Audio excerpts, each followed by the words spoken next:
அனைவருக்கும் வணக்கம்.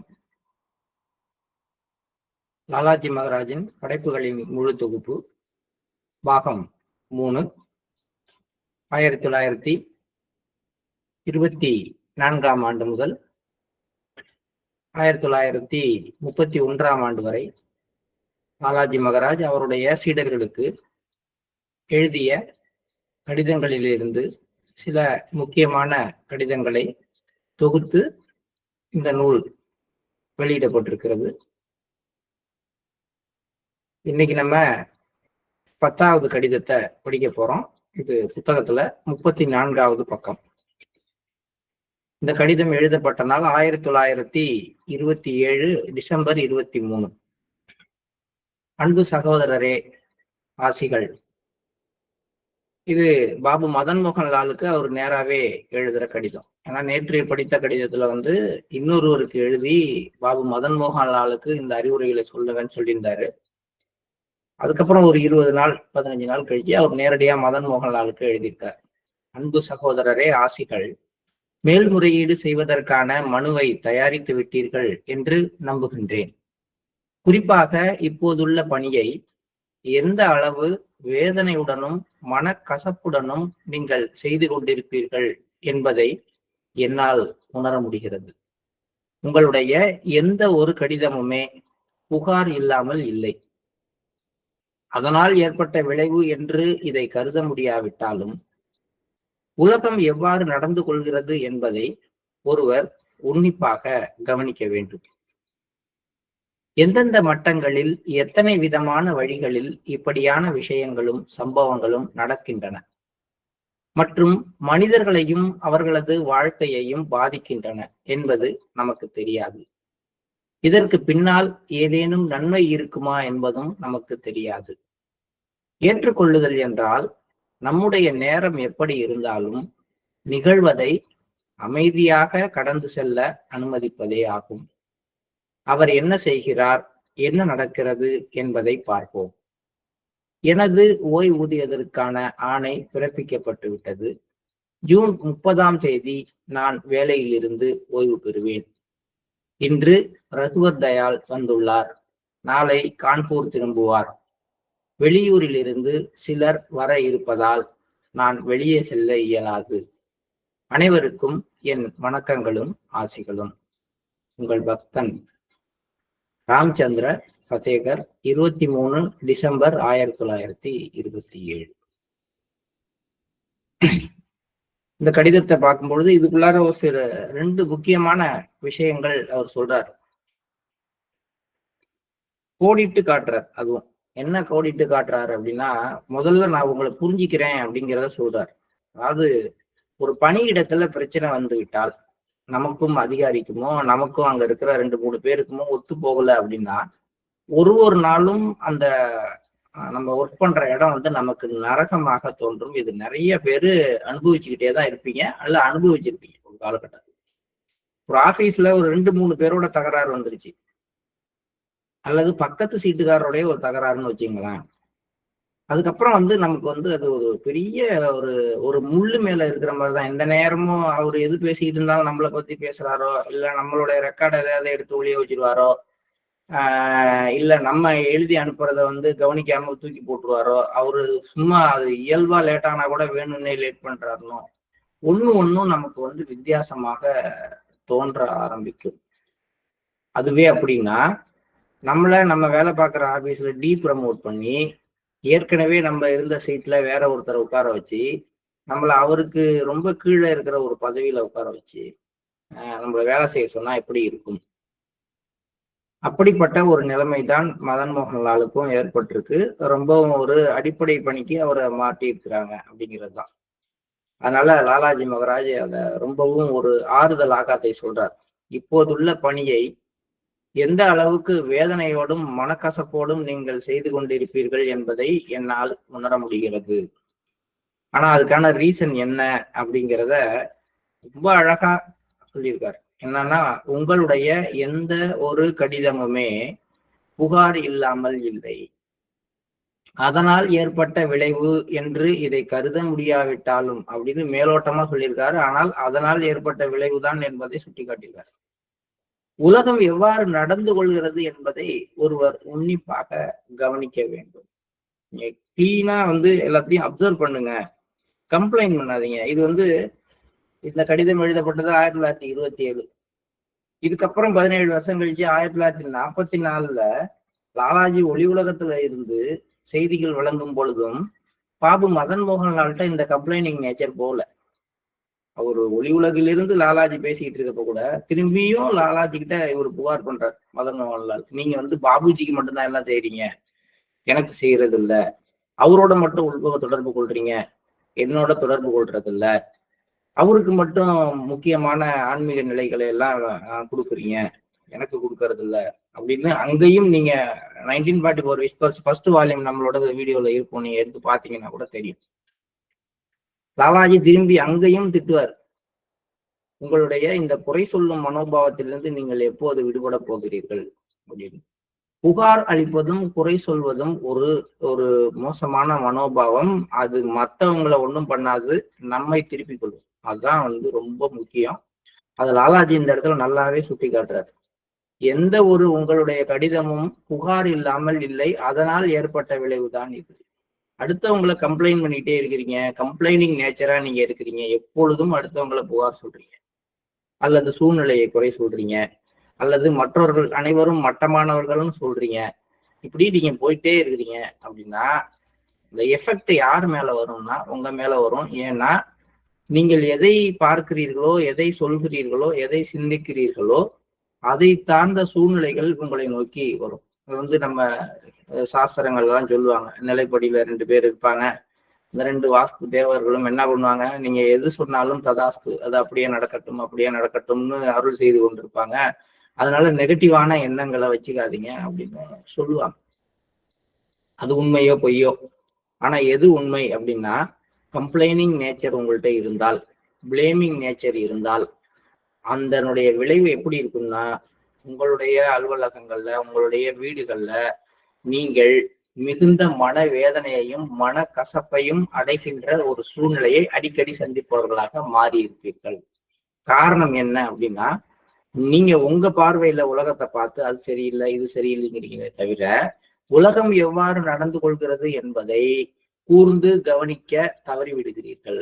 அவர்கள் இப்படி நடந்துக்கிறாங்க, அது அவங்களுடைய இன்னர் நேச்சர். ஒவ்வொருத்தருக்கும் அவங்களுக்கே உரிய சில சம்ஸ்காரிக் பேட்டர்ன் இருக்கு, அந்த பேட்டர்னோட வர்றாங்க. ஒரு உதாரணத்துக்கு வச்சுங்களேன், நீங்க ஒருத்தர் திருடர், இவருக்கு இவருக்கு அந்த பணத்தை போய் எடுத்துட்டு போயிட்டானே, அவன் மனுஷனா, அவன் எவ்வளவு கஷ்டப்படுவாங்க அந்த ஃபேமிலி, இப்படி எல்லாம் நீங்க ஒருத்தர் பாக்குறீங்கன்னு வச்சுக்கலாம், ஒரு திருடனை பாக்குறீங்க. ஆனா திருடனுடைய சம்ஸ்காரிக் பேட்டர்ன் படி அவன்கிட்ட எந்த விஷயம் இருக்காதுன்னா, அவன் யாருகிட்ட இருந்து பணத்தையோ பொருளையோ எடுக்கிறானோ அதை தொலைத்தவர்கள் என்ன அளவுக்கு பாதிக்கப்படுவார்கள் அப்படிங்கிற உணர்வு திருடனுக்கு இருக்காது. இருந்துச்சுன்னா அவன் திருட மாட்டான், இவ்வளவுதான். அந்த ஒரு உணர்வு இல்லாம போறதுக்கு காரணம் அவனுடைய சம்ஸ்காரிக் பேட்டர்ன்ல அது இல்லை. இப்ப சில பேருக்கு நம்மகிட்ட சம்ஸ்காரிக் பேட்டர்ன் உண்டு. என்னன்னு கேட்டீங்கன்னா, நம்மள யாராவது திட்டினா உடனே மன வருத்தப்பட்டுருவோம். ஆனா நம்ம யாரையாவது பேசணும் அப்படின்னா, நான் ஜாலியா பேசுறதா நினைச்சுக்கிட்டே பேசிக்கிட்டு இருக்கேன், நான் ஜாலியாவும் கிண்டலாவும் தான் பேசுறேன், இது கிண்டலா எடுத்துக்கணும் அப்படின்னு. அவங்க அதனால கடுமையாக என்ன பண்ணப்படுவாங்க அப்படின்னா, மனதளவுல பாதிக்கப்படுவாங்க, மனதளவுல வேதனைப்படுவாங்க, எல்லாம் நடக்கும். ஆனால் எனக்கு அது புரியவே புரியாது கடைசி வரைக்கும். ஏன்னா என்னுடைய பேட்டர்ன்ல அதை புரிஞ்சுக்கிற தன்மை இல்லை. இது அவர்களுக்கு புரிந்தால் அவர்கள் மன காயப்பட மாட்டார்கள். அதே மாதிரி அவர்களுடைய பேட்டர்ன்ல இதை கிண்டலா எடுத்துக்கிற தன்மை இல்லைங்கிறது எனக்கு புரிஞ்சால் நான் காயப்படுத்த மாட்டேன். ஆனால் இது நடக்காம இருக்கிறது தான் மாயை. அதனால யாரு ஒருத்தர் பேசுறதை வச்சு இவங்க என்கவுண்டர் பண்றாங்க, இவங்க அப்படி பண்றாங்க, இவங்க கவுண்டர் கொடுக்குறாங்க, இவங்க வேணும்னே பேசுறாங்க அப்படின்னு எடுத்துக்கிட்டு வருத்தப்பட்டாலும், அல்லது நான் சாதாரணமா தான் பேசுறேன், அவரையும் அப்படி எடுத்துக்கணும், அது அவருடைய குறைபாடுன்னு அவருக்கு புத்தி சொல்ல வேண்டிய இடத்துக்கு நீங்கள் வந்தாலும் நினைத்து கொள்ள வேண்டிய ஒரே ஒரு விஷயம், உலகம் எவ்வாறு நடந்து கொள்கிறது என்பதை உன்னிப்பாக கவனியுங்கள். கவனிக்க ஆரம்பிச்சீங்கன்னா உங்கள்கிட்ட இருக்கிற அந்த திரை கொஞ்சம் கொஞ்சமா விலக ஆரம்பிக்கும். கவனிப்பதற்கு பதிலாக நீங்கள் உங்களுடைய எண்ணத்தோடு அதை பார்க்க ஆரம்பித்தால், நீங்க ஒரு எண்ணத்தை வச்சுக்கிட்டு இப்படிதான் உலகம், இப்படிதான் இருக்கணும் அப்படிங்கிற பேட்டர்ன்ல பார்க்க ஆரம்பித்தீங்கன்னா நீங்கள் குறை சொல்லி கொண்டிருக்க வேண்டிய சூழ்நிலை வரும். அப்படி குறை சொன்னீர்கள் என்றால் நீங்க இப்ப அனுபவிக்கிற இவரு மதன் மோகன்லால் அனுபவிக்கிற மாதிரி நாமும் குடும்பத்தினரால் ஒதுக்கப்பட்டு, குடும்பத்தினரால் ஒரு மரியாதை குறைவாக நடத்தப்பட்டு, அலுவலகத்துல நம்ம வித்தியாசமாக எல்லாராலையும் பார்க்கப்பட்டு, அல்லது அலுவலகத்துல உள்ள மேலதிகாரிகளோட வருத்தம் ஏற்படுத்தி கொண்டு வாழ்க்கையை நரகமாக்கி கொள்ளுவோம் அப்படிங்கிற இந்த பாராள முக்கியமான விஷயம். நமக்கு சொல்லப்பட்ட விஷயம் ஒன்னே ஒண்ணுதான். நம்மிடம் குறை சொல்லும் மனப்பான்மையோ அல்லது புகார் செய்யும் மனப்பான்மையோ, குறை சொல்லும் மனப்பான்மைக்கும் புகார் செய்யும் மனப்பான்மைக்கும் வித்தியாசம் இருக்கு. அதாவது எதுவாக இருந்தாலும் இது சரி, இது சரியில்லை, அது சரியில்லை அப்படின்னு அங்க பாக்குற இடத்துல பாக்குறவங்கள்ட்டையும் சொல்றது பிளேமிங். இது ஒரு ஒரு ஒரு கம்ப்ளைனிங் நேச்சர் அப்படிங்கிறது, புகார் அளிக்கிற மனப்பான்மை அப்படின்னா, அதை நீங்க அப்படி செய்யணும், அப்படி செய்யாம விட்டுருக்கீங்க, இதை நீங்க இப்படி செஞ்சிருக்கணும், இதை செய்யாம விட்டுருக்கீங்க, நீங்க அதை செஞ்சது தவறு அப்படின்னு அவங்கள்ட்டயே போய் சுட்டி காட்டுறதாக நினைத்து கொண்டு குறைகளை சொல்றது அது ஒரு விதமான புகார் அளிக்கும் மனப்பான்மை. ஸோ இதெல்லாம் தேவையா? அவங்கள்ட்ட அவங்க கேட்டாங்களா? அவங்கள கேட்காமலே நீங்க ஏன் அவங்க செய்யறத பற்றிய குறைகளை அவங்கள்ட்ட சொல்றீங்க? அது ஒண்ணு. அதே மாதிரி நம்மளை விட கொஞ்சம் நம்மளுடைய வழிகாட்டியா இருக்கிறவங்க, மற்றவங்கள்ட்ட எல்லாம் இந்த உலகம் இப்படி இருக்கு, இவங்க எல்லாம் தவறா இருக்கிறாங்க அப்படின்னு சொல்றதெல்லாம் புகார் அளிக்கும் மனப்பான்மை, கம்ப்ளைனிங் நேச்சர். இது ரெண்டையும் நம்ம கிட்ட இருந்து எடுத்துக்கணும். கிட்டத்தட்ட ரெண்டும் ஒரு மாதிரி இருந்தாலும் ரெண்டுக்கும் கொஞ்சம் வித்தியாசம் இருக்கு. நீங்க சிந்தித்து பார்த்தீங்கன்னா, கவனிச்சு பார்த்தீங்கன்னா உங்களுக்கு புரியும். அடுத்தது, இந்த விஷயங்கள் எல்லாம், உலகத்தில் நடக்கிற விஷயங்கள்லாம் எந்தெந்த மட்டங்களில் எந்த விதமான வழிகளில் இந்த விஷயங்களும் சம்பவங்களும் நடக்கின்றன மற்றும் மனிதர்களையும் அவர்களது வாழ்க்கையையும் இவை பாதிக்கின்றன என்பது நமக்கு தெரியாது. உலகத்தை கவனிச்சிங்கன்னா பல விஷயங்கள் உங்களுக்கு புரிய வரும்.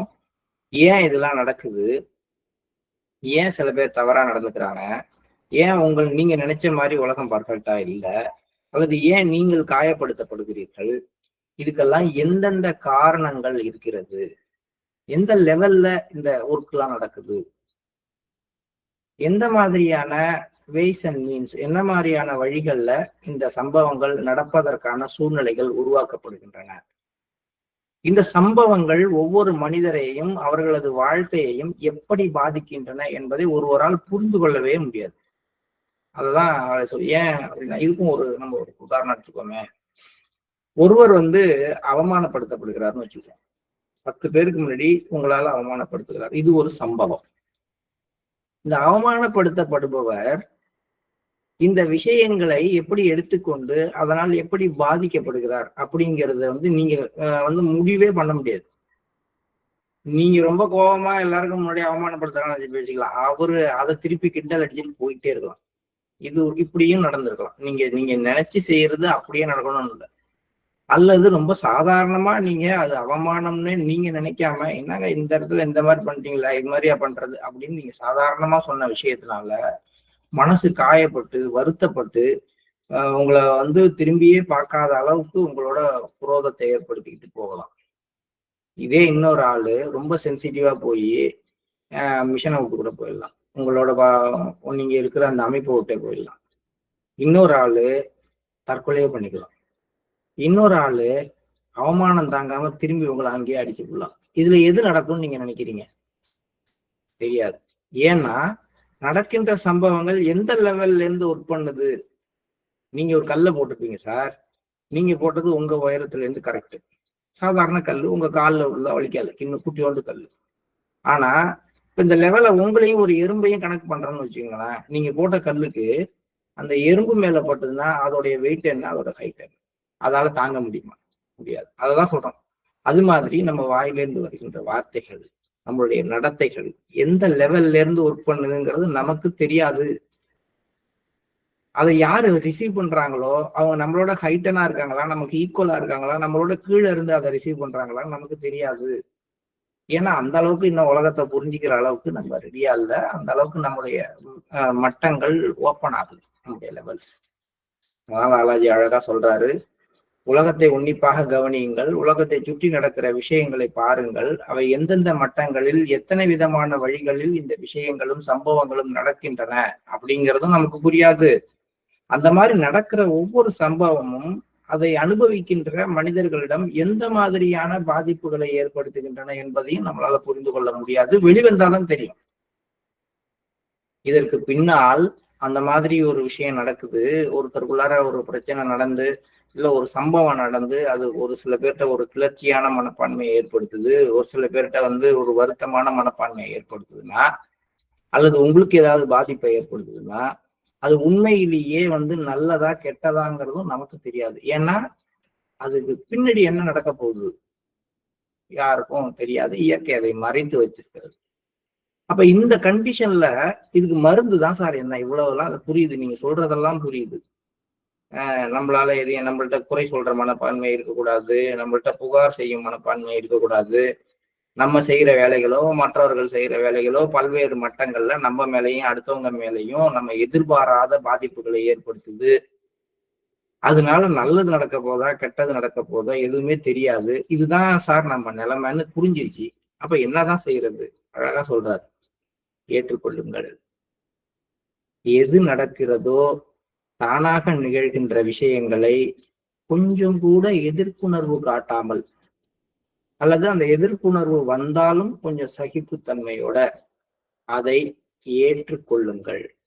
ஏற்றுக்கொள்ளுதல்னா என்னன்னா, எனக்கு பிடிச்சதை கொண்டாங்க கொண்டாங்க அப்படின்னு ஏற்றுக்கிறது இல்லை.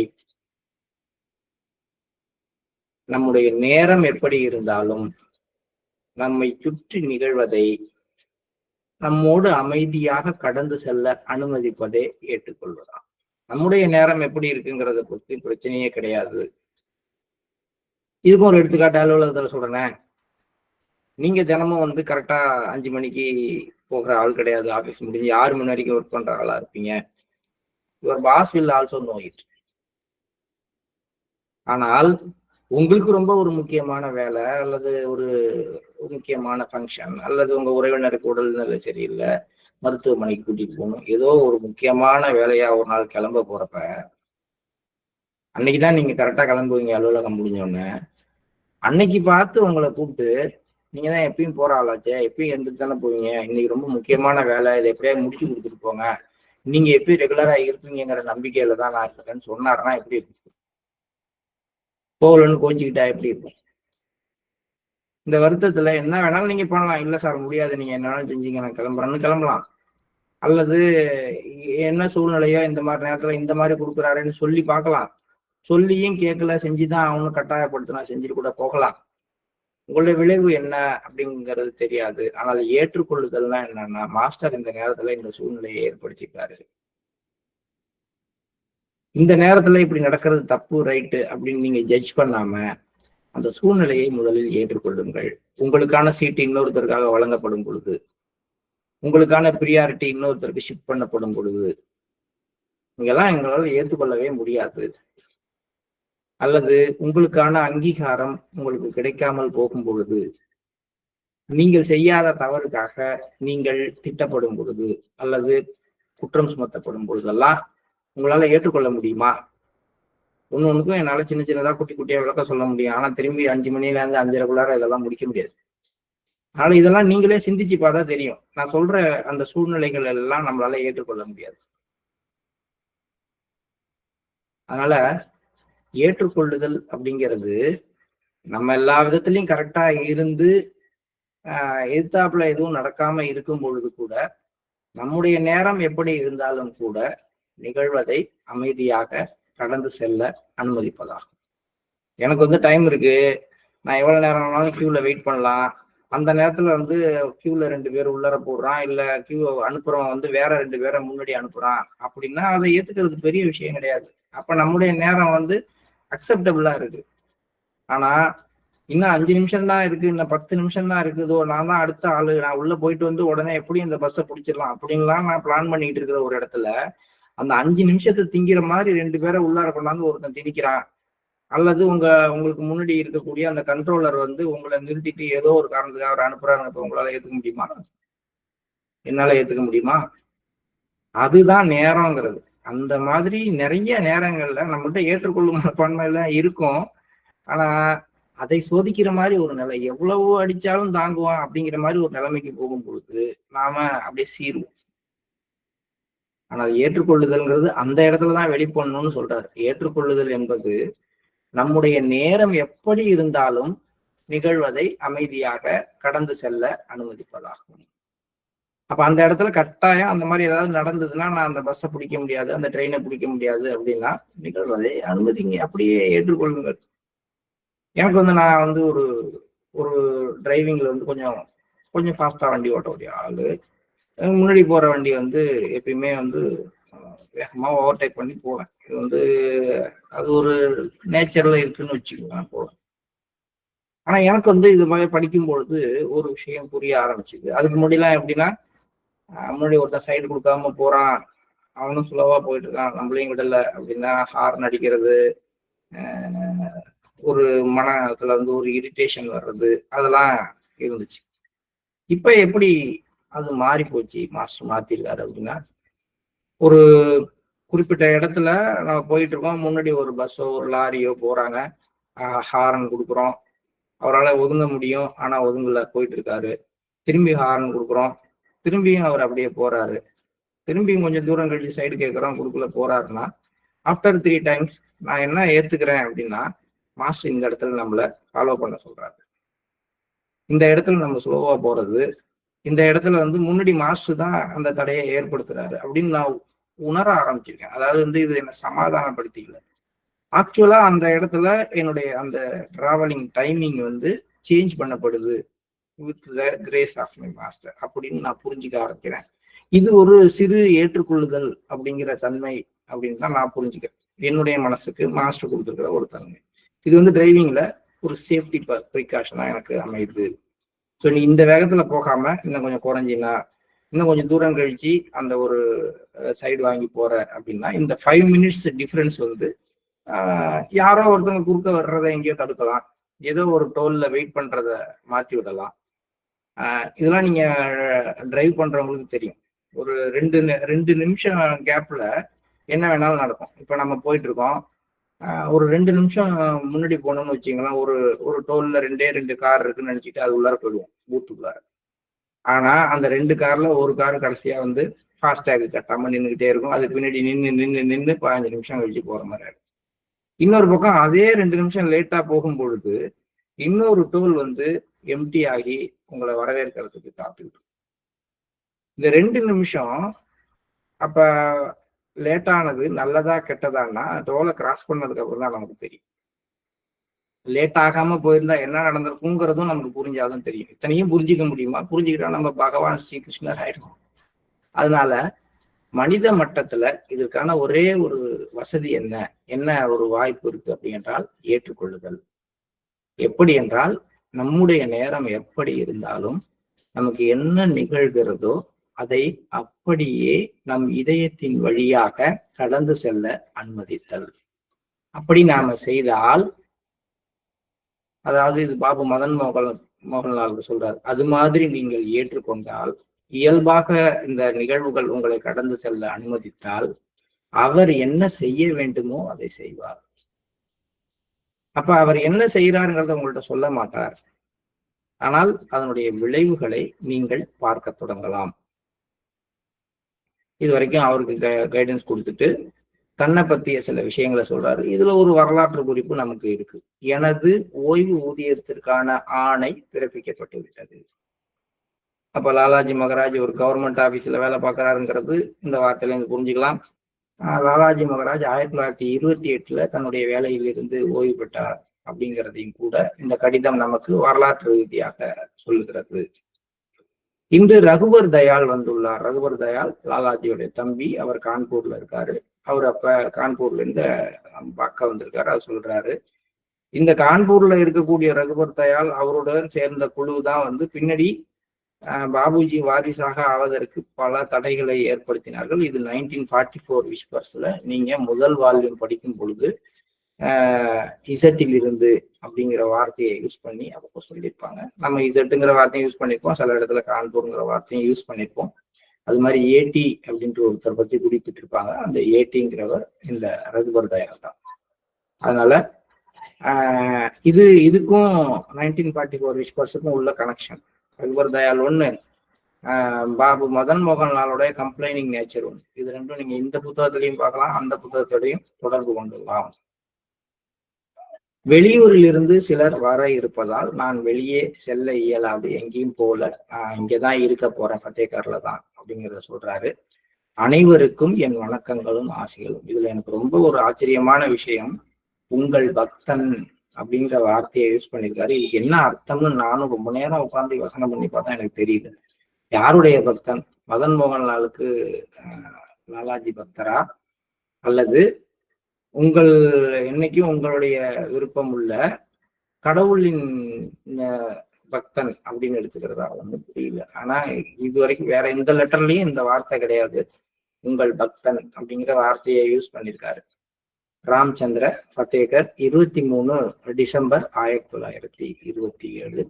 இந்த கடிதத்துல 2 முக்கியமான விஷயங்கள் லாலாஜி நமக்கு சொல்லியிருக்காரு. ஒண்ணு, உங்களுடைய குறை கூறும் மனப்பான்மை, உங்களுடைய புகார் அளிக்கும் மனப்பான்மை உங்களுக்கு தேவையில்லாத பிரச்சனைகளை தானாக கொண்டு வந்து சேர்க்கும். 2வது, உலகத்துல உங்களை சுற்றி நடப்பவற்றை நீங்கள் உன்னிப்பாக கவனித்து பாருங்கள். அங்கு நிகழ்கின்ற சம்பவங்கள் எந்த மட்டங்களில் நடைபெறுகின்றன, என்ன விளைவுகளை ஏற்படுத்தும் அப்படிங்கிறத நம்மளால புரிந்து கொள்ள முடியாது. அதனால நம்ம செய்ய வேண்டியது என்ன அப்படின்னா, ஏற்றுக்கொள்ள வேண்டும்.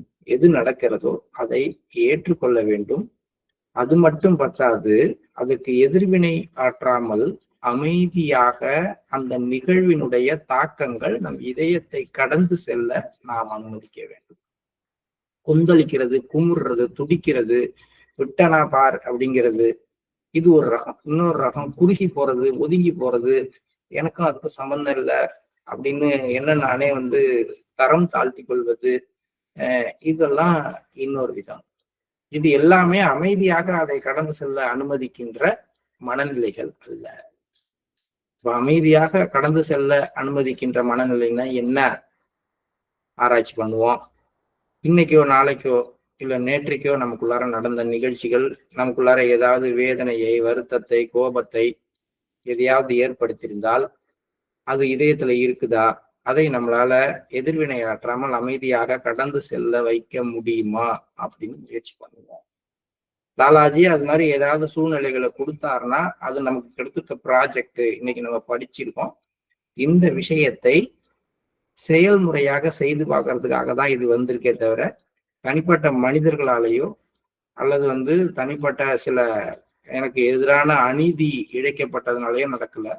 இது என்னுடைய குருநாதர் என்னை சுற்றி நடக்கின்ற நிகழ்வுகளை என் இதயத்தின் வழியாக அமைதியாக கடந்து செல்ல நான் அனுமதிக்கிறேனா என்று என்னை நானே சோதனை செய்து கொள்வதற்காக இதை கொடுத்திருக்கிறார் அப்படிங்கிற மனோபாவத்தோட அதை ஏற்றுக்கொண்டு அது அமைதியாக எதிர்வினையாற்றாமல் என்னை கடந்து செல்றதுக்கு நாம் முயற்சி பண்ணணும். இது மாதிரியாக தான் நம்ம இந்த கடிதத்தை அணுக வேண்டும். அந்த மாதிரி சூழ்நிலைகள் இருந்தவர்கள் அல்லது அந்த மாதிரி சூழ்நிலைகள் உருவாகக்கூடிய நிலைமை ஏற்படுறவர்கள் என்ன பண்ணலாம்னா, இந்த கடிதத்தை மீண்டும் ஒரு முறை யோசனை பண்ணிட்டு அந்த நிகழ்வுகளை வேற ஒரு கோணத்துல அணுக முயற்சி செய்வோம். மாஸ்டருடைய அருள் நமக்கு அந்த கெப்பாசிட்டியை கொடுக்கட்டும். அது நம்முடைய ஆன்மீக முன்னேற்றத்துக்கு பக்கபலமாக இருக்கட்டும் அப்படிங்கிற ஒரு பிரார்த்தனையோட இன்னைக்கு காலை நேர தியானத்திற்கு செல்லலாம். Please start meditation.